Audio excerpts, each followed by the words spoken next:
बस झालं, बस बस बस बस. प्रथमतः महाराष्ट्रातल्या सर्व जनतेचं मनापासून आभार व्यक्त करतो.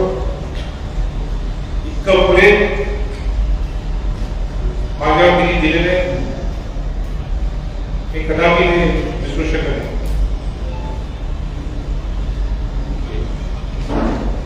माझी राज्यसेवेची कार्यकाळ संपल्यानंतर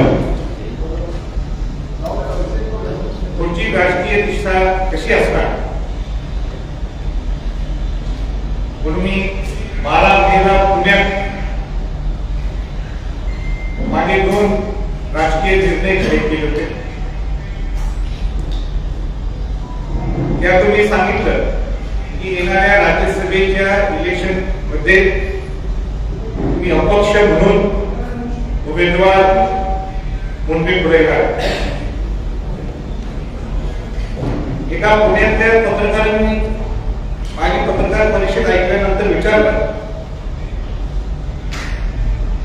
की राजा हा तुझं भाबडेपण नाही का? आणि मी म्हटलं हो,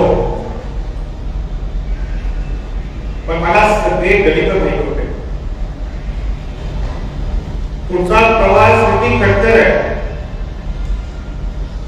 पण मला सुद्धा स्वतः पाहायचं होतं, स्वतः अनुभवायचं होतं की त्यांनी प्रामाणिकपणाने हे 15 ते 20 वर्ष घर सोडून नवीन राजवाडा सोडून मी काम करतोय समाजासाठी.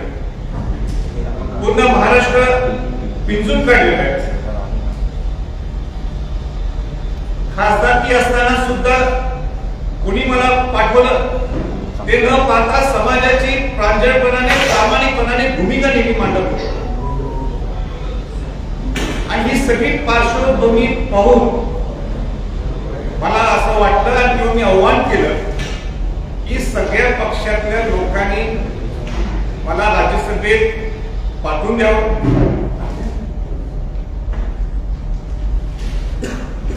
आणि डेट्स डिक्लेअर झाल्या राज्यसभेच्या. मुंबईला आलो मी आणि जे मी आता बोलणार आहे माझी बोलायची मुलीची इच्छा नाहीये, माझा स्वभाव तो नाहीये, माझ्या रक्तात ते नाही, माझ्या तत्वात ते नाहीये, पण मला आज बोलायचंय. आणि जे बोलायच्या अगोदर मला सुरुवात करायची आहे, मी मुख्यमंत्री उद्धव ठाकरेंना सांगू इच्छितो आपण कुठल्याही छत्रपती शिवाजी महाराजांचं स्मारक असेल, छत्रपती शिवाजी महाराजांचा पुतळा असेल, आपण दोघांनी तिथं जायचं, दोघांनी शिवाजी महाराजांना स्मरण करायचं. आणि जर का संभाजी छत्रपती खोटा बोलत असेल तर तुम्ही सांगायला पाहिजे.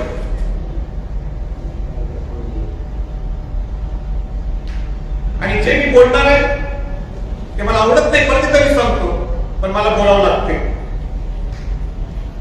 इथं आल्यानंतर 2 खासदार मुख्यमंत्रीजींनी माझ्याकडे पाठवले. आमची मीटिंग ओबेरॉय मध्ये झाली आणि त्यांनी दोघांनी सांगितलं मला की त्यांची इच्छा आहे की आपण शिवसेनेत प्रवेश करावा आणि उद्याच्या उद्या तुमची उमेदवारी आम्ही जाहीर करू. पण मी त्यांना स्पष्टपणाने सांगितलं मी इलेक्शन अपक्ष म्हणून लढवणार आहोत, मी शिवसेनेत प्रवेश करू शकत नाही. त्याच्यानंतर 1-2 दिवसांनी खुद्द मुख्यमंत्र्यांनी मला फोन केला आणि मुख्यमंत्र्यांनी मला निमंत्रित केलं. आपण वर्षावर आला आपण चर्चा करू शकतो. आणि मी सुद्धा लोकशाहीचं जे मुख्यमंत्री पद हे केंद्रस्थान असते आणि म्हणून मुख्यमंत्री उद्धवजी ठाकरेंना मी भेटायला गेलो. तिथे 3 मुद्दे नुसते डिस्कस झाले. पहिला मुद्दा त्यांनी सुरू केला आणि त्यांनी मला सांगितलं की आम्हाला छत्रपतींना बाजूला ठेवायचं नाही, छत्रपती आमच्या बरोबर पाहिजे. आणि म्हणून त्यांचा पहिला प्रस्ताव होता की आपण शिवसेनेत प्रवेश करा. तर मी त्यांना स्पष्टपणे सांगितलं मी अपक्ष म्हणून इलेक्शन लढवणार आहे. सगळ्या पक्षातल्या लोकांनी मला मदत करावी आणि म्हणून त्या मिनिटालाच मी ते प्रपोजल नाही म्हणून सांगितलं. मग मी त्यांना म्हटलं माझ्याकडे एक प्रस्ताव आहे आणि तो प्रस्ताव म्हणजे शिवसेनेची ही सीट आहे असं ते म्हणतात. तसा त्यांच्याकडे एवढा पूर्ण कोटा नाहीये, तरी त्यांच्यातलं महाविकास आघाडीची अंडरस्टँडिंग आहे की ही सीट त्यांची आहे. तरी मी त्यांना प्रस्ताव सांगितला की शिवसेनेच्या माध्यमातून महाविकास आघाडी पुरस्कृत अपक्ष उमेदवार मला करा. उद्धवजींनी मुख्यमंत्र्यांनी विचार केला आणि त्यांनी मला सांगितलं ते राज्य शक्य होणार नाही. पण बघा मी काय म्हणतो, पण महाविकास आघाडीच्या वतीनं शिवसेना पुरस्कृत अपक्ष उमेदवार आम्ही तुम्हाला करायला आमची तयारी आहे. हे कोणाचे वाक्य, हे त्यांचे वाक्य, हे माझे वाक्य नाही. तरी मी मान्य केले नाही. पण मी म्हटलं त्याला तुम्ही सुद्धा 2 दिवस विचार करा, मी सुद्धा 2 दिवस विचार करतो आणि आपण परत येऊ. 2 दिवसानंतर त्यांच्या मंत्री महोदयांचा मला फोन आला की मुख्यमंत्र्यांनी राजे आपल्याशी चर्चा करायला सांगितलेली आहे. कुठला तरी मध्यम सुवर्ण मध्यम मार्ग काढू, पण आम्हाला तुम्हाला उमेदवारी अपक्ष उमेदवारी पुरस्कृत उमेदवारी द्यायची आहे. आणि म्हणून आमची बैठक सुरू झाली मंत्र्यांच्या घरी आणि तिथून मी गेलो ओव्हरऑलला. ड्राफ्ट तयार झाला. ड्राफ्ट मुख्यमंत्र्यांनी दिलेल्या सूचना आणि मी दिलेल्या सूचना ह्या दोन्हीचा मार्ग काढून ड्राफ्ट तयार झाला. आणि ड्राफ्ट तयार झाल्यानंतर तो ड्राफ्ट माझ्या मोबाईल मध्ये आहे. सगळा ड्राफ्ट माझ्या मोबाईल मध्ये हस्तलिखित मंत्र्यांच्या अक्षरात आणि जे तिकडे पाठवले त्यांच्याकडे जे काही मेसेज आले ते सगळे माझ्याकडे. तिथून शिष्टमंडळ आलं ओबेरॉयमध्ये भेटायला. त्यामध्ये एक मंत्री होते, एक त्यांचे जवळचे स्नेही होते आणि एक खासदार सुद्धा होते. तर त्याच्या स्नेहीने मला सांगितलं मीटिंग सुरू व्हायच्या अगोदरच की आपण आजही मुख्यमंत्र्यांची इच्छा आहे की तुम्ही शिवसेनेत प्रवेश करावा. मी त्याला हात जोडून नमस्कार केला आणि सांगितलं कसं जर असेल मीटिंग संपली मला पुढे जायचंच नाही, माझी भूमिका क्लिअर आहे.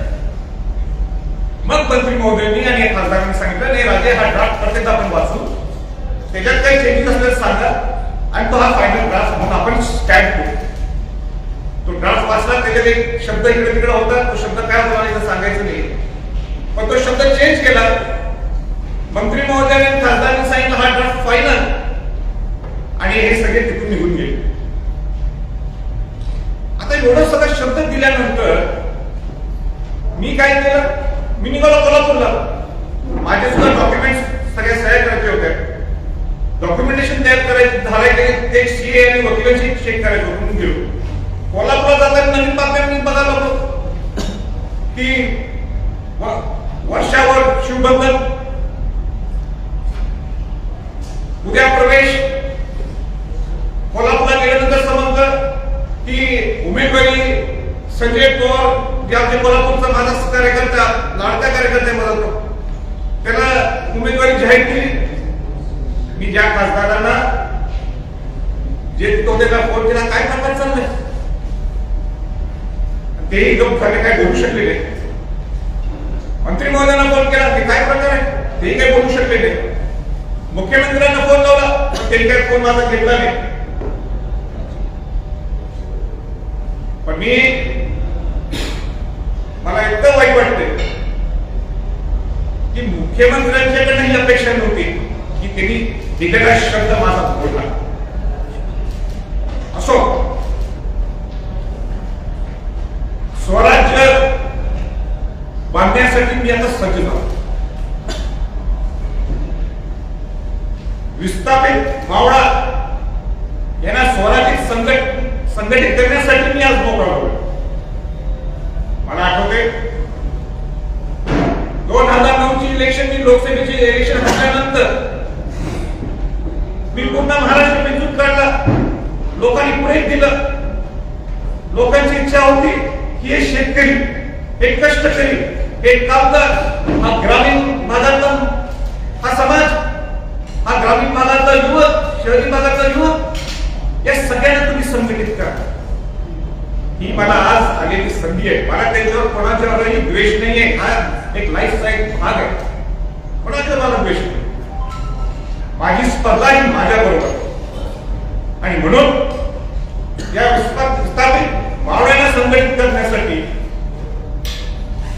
स्वराज्याची स्थापना करून या गोरगरीब लोकांसाठी न्याय देण्यासाठी,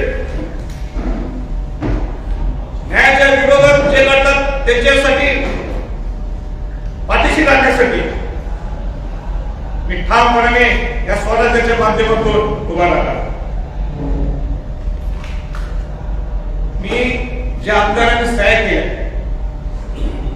ज्या आमदारांनी सह्या केल्या माझ्या फॉर्मवर, त्या आमदारांचा मनापासून मी आभार करतो.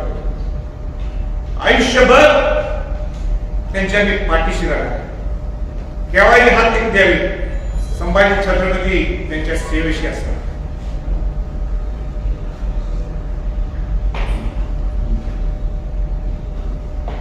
शिवसेनेने मला ऑफर दिली, तुम्ही पक्षात प्रवेश करा खासदार, लगेच मी घेऊ शकलो असतो. पण मी सांगितलं होतं की मी त्याच्यात जाणार नाही. कालपासून अनेक आमदारांचे फोन आहेत की राज्यात कुठल्याही परिस्थितीत ही इलेक्शन लढवायची. पण मला पुन्हा कल्पना आहे की ह्याच्यात निश्चित घोडेबाजार होणार, आणि घोडेबाजारसाठी ही माझी उमेदवारी नाहीये. माझी उमेदवारी ह्याच्यासाठी होती की सगळ्या पक्षातल्या लोकांनी मला मदत करावी. देशाला माझं व्यक्तिमत्व आहे ते लक्षात ठेवून तुम्ही मला मदत करा, पण ते होताना काही दिसत नाही. आणि घोडेबाजारी होऊ नये म्हणून मी या निवडणुकीच्या समोर जाणार नाहीये. पण ही माघार नाहीये, हा माझा स्वाभिमान आहे. मला वाटते मी भरपूर सगळ्या गोष्टी आपल्याकडे मांडले. आपले काही प्रश्न असतील तर मी बोलतो. शिवसेनेमध्ये नेमका कोणावरती राग आहे, कोणामुळे संपूर्ण जी मागची गोष्टी विस्कटली, हा विषय आता काल बाहेर झालाय. मला याच्यात खोल जायचं नाही.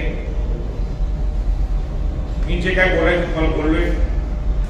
तुम्ही मुख्यमंत्री म्हटले नाव पुढे आणा, तर मी नाव पुढे आणायची माझी तयारी.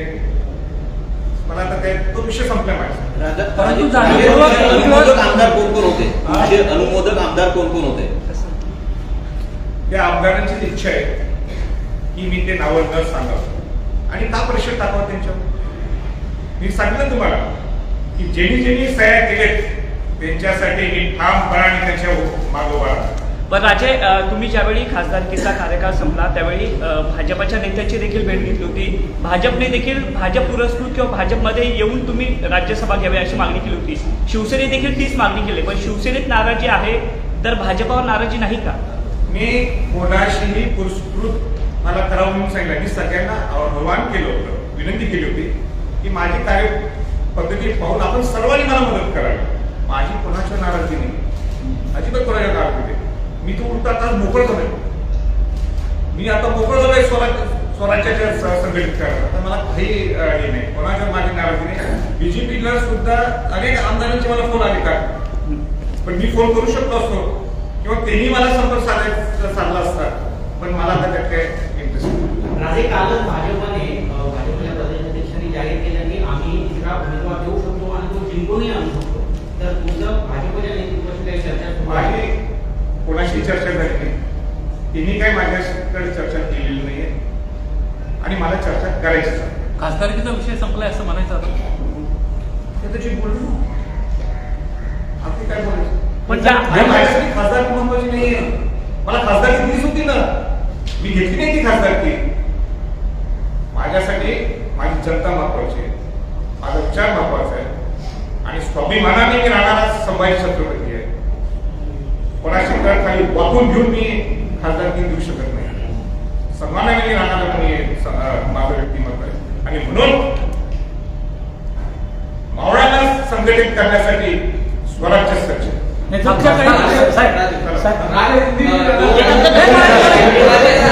मागच्या काही दिवसांमध्ये तुम्ही जे आंदोलन केलं होतं, खास करून मोठ्या प्रमाणात मला आश्वासनं देखील देण्यात आली होती.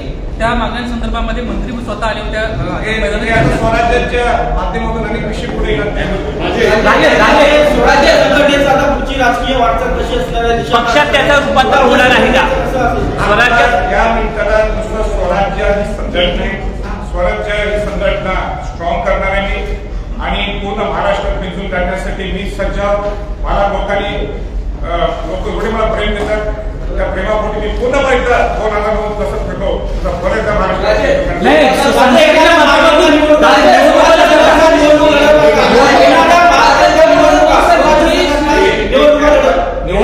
स्वराज्य संघटना निवडणूक लढवणार का? आता संघटित तर करू. मला माझी ताकद मला बघू दे ना. मला माझी ताकद बघायची आहे. आता पण माझी ताकद मला लक्षात नाही आलं. माझी ताकद ही 42 आमदार नाहीये. माझी ताकद ही जनता आहे आणि म्हणून मी जनतेकडे बघतो. पण तुम्ही एकीकडे पोस्टर लावलेलं आहे, एक पोस्टर हे केलेलं आहे.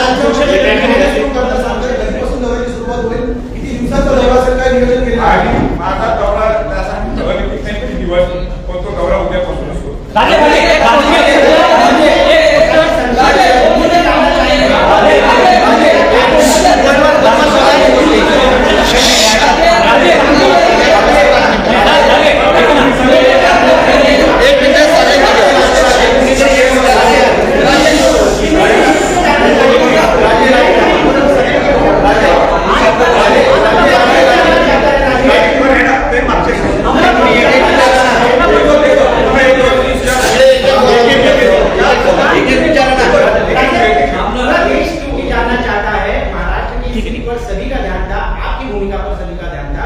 संक्षिप्त में हिंदी में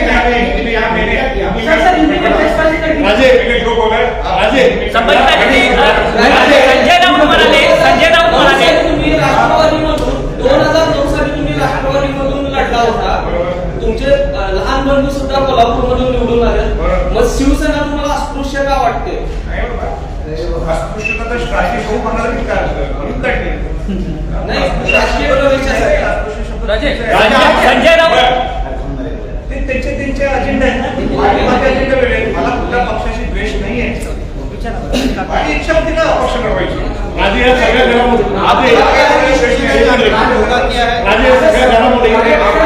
संजय राऊत म्हणाले की मावळे म्हणून राजे आहे, याचा अर्थ नेमका कसा काढायचा?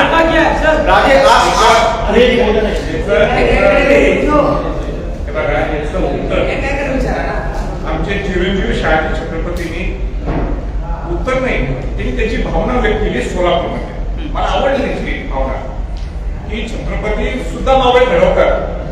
पण मला जर तुम्ही विचारलं की 1947 ला सगळे राजे लोक हे काय झाले, कोणी राहिले नाही काय लोक, सगळे लोकशाही झाले सगळे. आणि म्हणून मी सुद्धा काय झालो आणि होतो पूर्वी सुद्धा 47 अगोदर जन्म झाला असला तरी नंतर सुद्धा मी सुद्धा छत्रपतींचा मावळा आहे. आणि म्हणून मावळा संघटित करणं स्वराज्याच्या माध्यमातून हा एकमेव पर्याय. राजे या सगळ्या घडामोडीची संजय राऊतांनी टीका केली आपल्यावर सगळ्या. राजे ही थेट टीका तुमच्यावर झाली. आपल्याला आमदारकी किंवा शिवसेनेचा अपक्ष म्हणून पाठिंबा न मिळण्यास संजय राऊत जबाबदार आहे. एक फार जरब आणि मी त्यांच्याशी का बोलतो एवढं मोठे मला बोलायची गरज नाही. मला जर काही बोलायचं असेल ना मुख्यमंत्री उद्धव ठाकरेंशी मी बोलतो. आता त्यांनी दिलेला शब्द होता, त्यांनी उद्या मला काय त्याला काय प्रतिक्रिया दिली तर त्यावेळी राज्यसभा दिल्लीची माझी खास राज्यसभा चुनाव है, ये जानना चाहते हैं कि आप अभी हम लोग हैं। क्यों नहीं लड़ रहे आप? सोशल मीडियाचे ते पोस्टर फक्त सर पोस्टरबद्दल एक मिनिट प्लीज बसा ना, प्लीज व्हायरल होत आहे, पोस्टर व्हायरल होत आहे. खाली बघा, केबल्स बघा. हिंदी में सिर्फ 2-4 लाइन. राज्य एक पोस्टर व्हायरल होत आहे तुमचं. आता राज्यसभा नाही तर संपूर्ण राज्य. सेट झाले का? होय, एक पोस्टर तुमचं व्हायरल होतं आता सोशल मीडियावर. राज्यसभा नाही तर संपूर्ण राज्य, याचा अर्थ नेमकं काय करायचा? आता मी तर व्हायरल मीडियाच करते किंवा आणि कोण करते मला माहित नाही. मला एवढंच माहित आहे की माझं मी स्वराज्यासाठी सज्ज आहे. एक